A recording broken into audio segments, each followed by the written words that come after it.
FM and 95.3 FM HD4. TuneIn Radio. Download that app, TuneIn Radio. You can get Nooga Radio anywhere, anytime on TuneIn Radio and Shoutcast. We're live streaming on YouTube. Hello, YouTube. And on Facebook as well. Thanks for joining us on Facebook. And I am Cindy. And it is Cindy's choice to make a positive impact in our community. And that's so much fun to do. I feel so blessed. It's my absolute passion to support community initiatives with a special focus on cultivating community collaboration. I just had some great guests on with me for the first half of the show. Brian and Dan joined me to talk about the arts and the collaboration that goes on there in our community and the great impact the arts have in our community. I have another great guest joining me now. Matt Peterson is joining me. He's the director. Where are my notes, Matt? He's the director of Recovery at Ottawa. Yep. It's so simple. Yep, it is. It is. Thanks for having me. And I've been there. So it's like, I should have that down. Director at Recovery at Ottawa. And we're about to have a wonderful conversation regarding mostly that recovery isn't just for addicts. There's a lot of things we need to recover from in this life. And Recovery at Ottawa is a great resource for supporting that. But first, a quick shout out to our awesome sponsor, Chicken Salad Chick. Chicken Salad Chick, Chattanooga.com. Chicken Salad Chick, Chattanooga.com. Wonderful options for everyone, including 12 varieties of chicken salad, 12 choices of great flavors.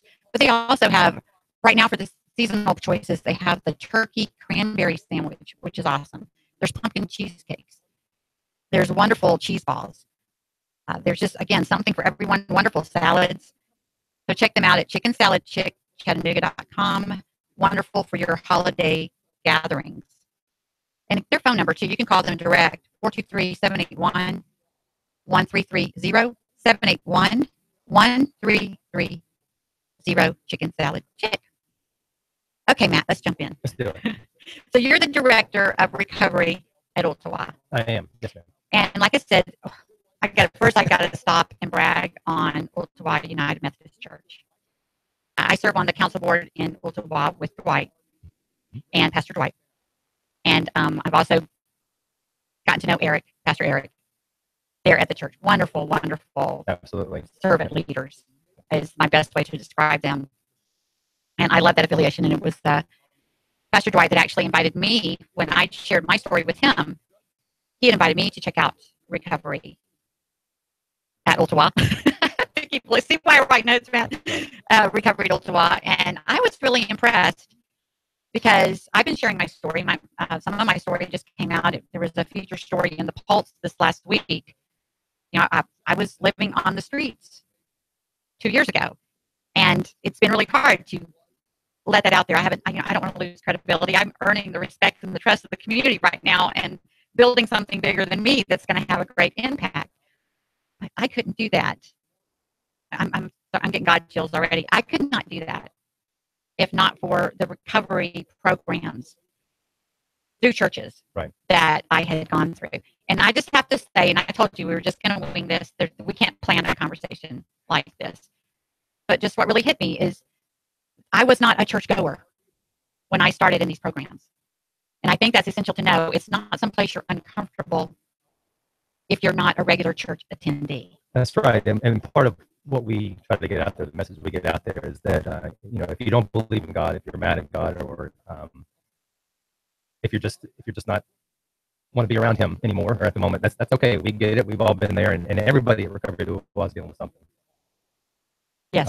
You mentioned Pastor Dwight, Pastor Eric, and we're a non-denominational organization. We're Christ-centered. OUMC, Ottawa United Methodist Church, is the host for the recovery ministry. Okay. So it's not a denomination. Anybody can come. Everybody's welcome to come, and you don't have to believe in God to be there. It's just, we found, and the reason we started really looking into this is that the elephant in the room for churches is that there is so much addiction and so much trouble going on, and grief, and things that are keeping people from a full life and a full life of God. And so that's where all this kind of started. Well, and that's what keeps a lot of people out of church, because I didn't start going to church till my late 30s. It was very uncomfortable. I didn't have a lot of Bible knowledge. I felt like I would be judged. I was carrying a lot of shame and a lot of guilt. But it was easy for me to show up at a recovery program because there was a whole room full of people just like me. There was no judgment there. We're actually getting a call, Matt. Let me see if this is for us. And I don't answer the phone much. I want to make sure I get this right. Hang with me. You're live on the Cindy's Choice Show, 92.7 FM. Hey, caller.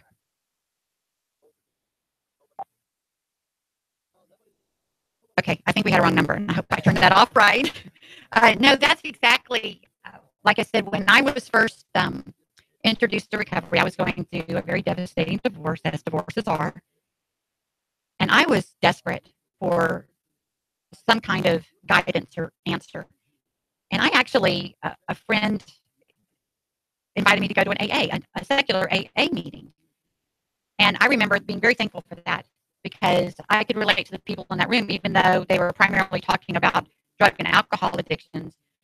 I realized I didn't have a problem with drugs. I didn't have a problem with alcohol. But some kind of life addictions had got me to where I was. And I recognized that I had to do a lot of work on me and start improving me, not worry about more relationships or, I had to focus forward on what I could do for me. And so that was the introduction, but it was still, I just become saved and just started going to church. So it was still void of God. Sure. And I was recognizing that. So when I moved to Dallas, Texas, I was going to a mega church where I got baptized, Prestonwood Baptist, there in North Dallas. They had a recovery program there. So when I went, it was just like, this was what I was looking for. Again, I'm in a room full of people with challenges just like mine, but God was in it. Yep. Because my story, as I get to unfold it, there's no way when a lifetime of, I'll just go ahead and share with you, very dysfunctional upbringing, abuse, molestation. I was on my own, abandoned at a very early age, no parental love, literally raised without love. That's hell on earth. That's what hell is. When you don't know God, you don't know love, that's hell. So that gets you off to a little bit of a crazy, shaky start. So once you don't know how to process that if you don't have those examples, if you're not introduced to the truth yet. So I was introduced to the truth until I was in my 30s. I had a lot of processing to do. And that was there's no way it could have gotten processed without the understanding that it's not just about steps to follow. Mm-hmm. You got to have the relationship. Yeah. Well, we believe that, a full recovery is not possible without Jesus. And the one thing that we will continue to say, and we say it every single week at Recovery Good to Law, is that no matter what you walk out of there listening to or hearing or believing, we want you to leave there knowing that Jesus loves you no matter who you are, what you're doing, what you're going through, what you've been through, what you've done. And that's one thing we talk about every single week. And as you mentioned, the 12 steps, we didn't mention 12 steps, but you talked about the steps. And those are practical for everybody in every walk of life. It doesn't have to be an alcoholic or an addict, or it's anybody. Exactly. Any Christian, any person in this world that can go through those steps and actually study them and work them is going to make a huge difference in their life. But like you just said, without that relationship with Jesus, it's you're not going to get there. Changing is a miracle. It's our bodies are designed to heal and change themselves, and that includes our brain. And mostly when we're making bad decisions and bad choices, it's because of how our brain has been programmed. And this is scientific. This isn't just spiritual. There's evidence when people that focus positive and people that pray and people that follow Jesus, you can see the transformation in their brain. And I've experienced that firsthand. I'm not the person I was 30 years ago. I'm not that broken little child anymore. And that's a lot what I've been trying to explain about my homeless experience. I sure did not go homeless on purpose. But I was on a pilgrimage at the time. I was following God. And since I knew He led me there, I knew there was a purpose in it. As much as I didn't like it, I knew there was a purpose in it. And I could not have gotten to the point to really go toe to toe with my demons and face my most deeply rooted demon of abandonment, that little abandoned child inside of me, until I faced that alone. I couldn't have broke free like I am now. I couldn't be as empowered as I am now. And that's Jesus. Jesus took me there. That is. And Mark Beebe, who leads the recovery ministry, Recovery at Cokesbury, which we are a part of that ministry, he is the one that strings the message every single week. And he will tell you, and he said this many times, that, nobody has, no matter what your relationship with God is, nobody has a true spiritual awakening and walks away from it, doesn't think it was the most wonderful experience they've ever had. Exactly. And that's something hard to find. And sometimes you do have to be down on your knees and face those spiritual demons to get there. Thank you. It is hard. And that's why a recovery program is so necessary. That it's someplace you can plug into weekly and be reminded, because you're not going to feel Jesus' love right away. It's going to confuse you before you actually get to embrace it. And to have that constant reminder and see other people that are getting there or that have been there and have recovered on a weekly basis. And then not to mention too, I love the music. I hate to be one of those Christians, the music's awesome. It's different. It's not your typical church music that you hear on Sundays. And, we're going to have, it's more contemporary. We have every song from, modern songs to modern contemporary songs, rock songs, with a different spin on them to everything. And it's a different environment. I tell you, I've got demons in my background, as most people do. I'm just one that's willing to admit them and talk about them. And with that, it's something that we get in the church, and we really have to strive to help each other and be there to support each other. And it's just one of those things that in that Christ setting, in that church setting, we believe that, and we tell everybody that comes there every Thursday night, that it's not just about recovery to do on Thursday nights. It's finding your meetings throughout the week. We encourage attendance at AA, NA, Al-Anon, all the other grief and support groups, whether you're going through the loss of a child. And again, we're not about just addiction. It's not just about chemical addictions for us. We have small groups after our message that are for people that have lost a child, grief share groups. The divorce recovery. We have one coming up here in a couple of weeks that's going to be for cancer survivors and cancer support. So, we focus on all of it. And that's the message that Mark gets out there when we have the message that he shares with us is, yes, there's going to be a lot of tones and overtones about drug and alcohol addiction, but it all comes back to letting you live a free life and finding out how to do that. Because if you're totally focused every day on, the way that you were molested when you were a kid, or you just lost a child or a mother or a spouse, it's never going to let you live that life. And that spiritual death or physical death at some point, spiritual death's going to lead to a physical death at some point. Exactly. And, it's hard to talk about, but, they say in life that you have a choice between better and bitter.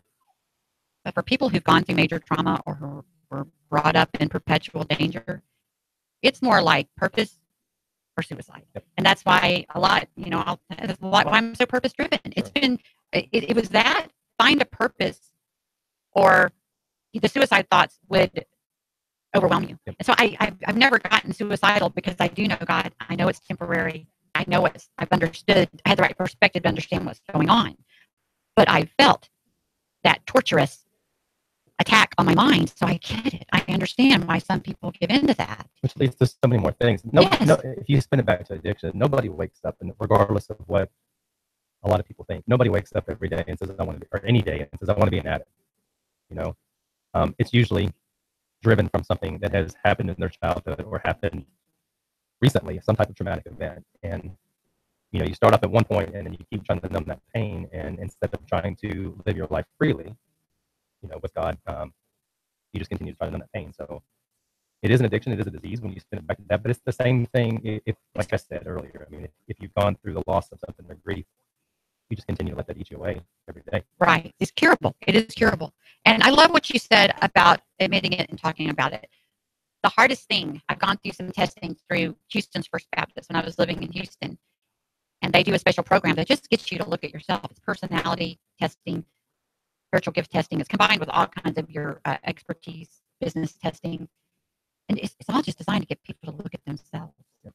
That is the hardest thing we do. And it's got to start there. You have to recognize, okay, I've got an issue. You got to take a personal inventory. Right.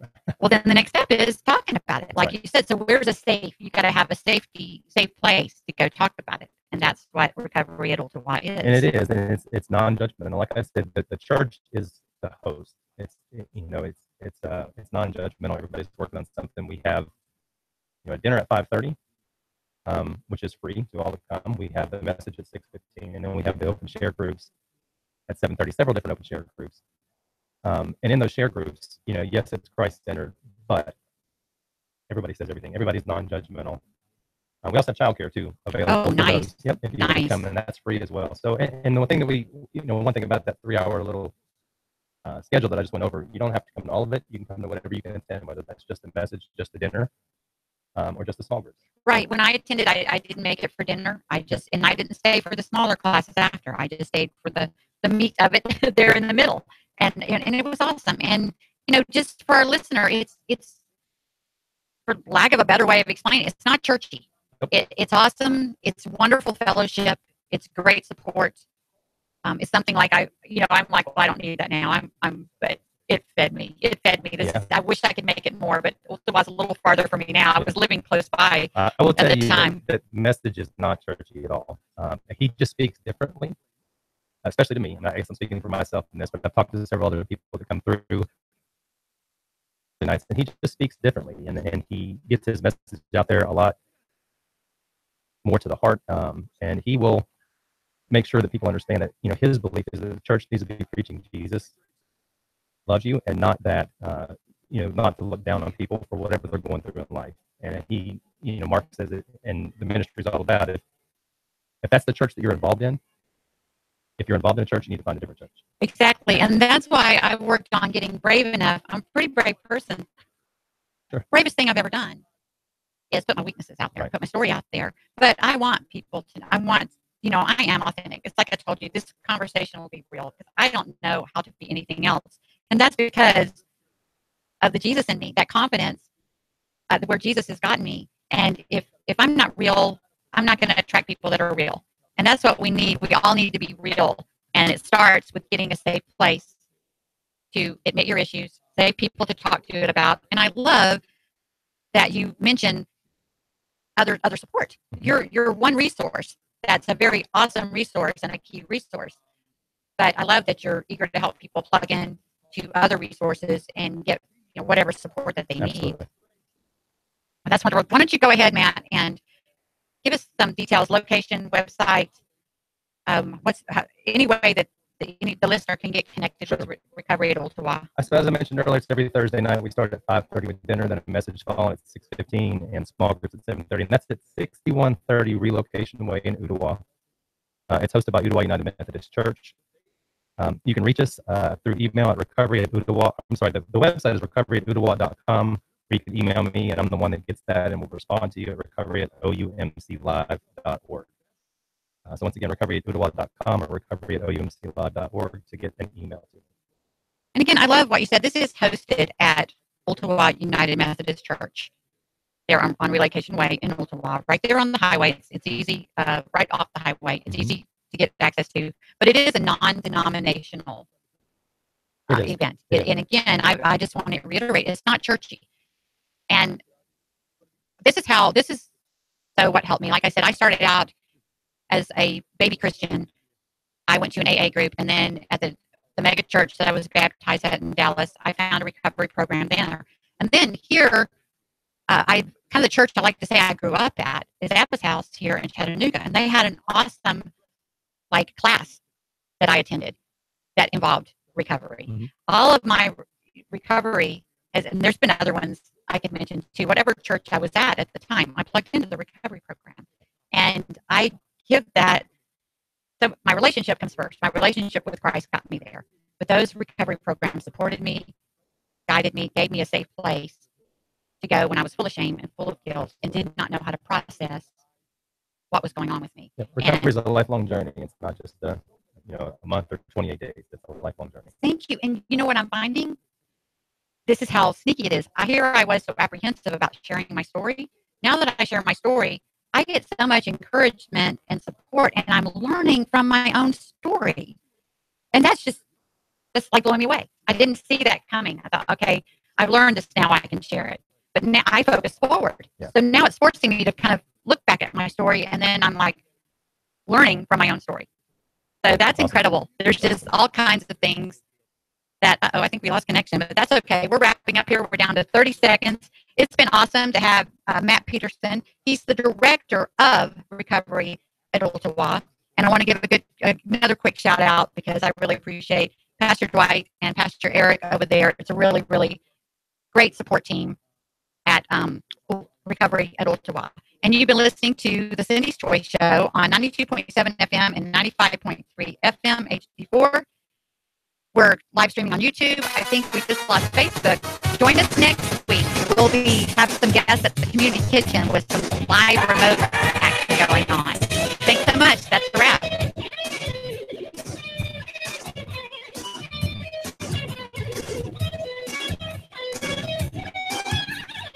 Traffic, news, and information. Nooga Radio, digital FM 95.3 HD4 and 92.7